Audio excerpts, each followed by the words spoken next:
May buntag mga kaiksuna no. So sayo kayo gianhi ato ang saging no. Do ako ang gikwasan gani. So diara siya. So gitimbang ni siya ni abot siya 20 kilos. So palit siya tag 30 ang kilo.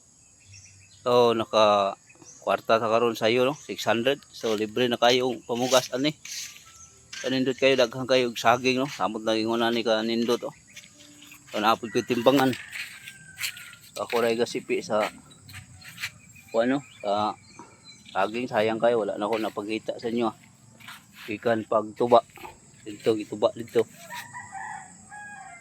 human kuha siyang gisipi huwag akong gitimbang siya 20 kilos so halinan dag 600 sayo kayo so grasya na ni sa Ginoo makapalit tag inang musog bulat so fights na kayo so kana lang maayong buntag.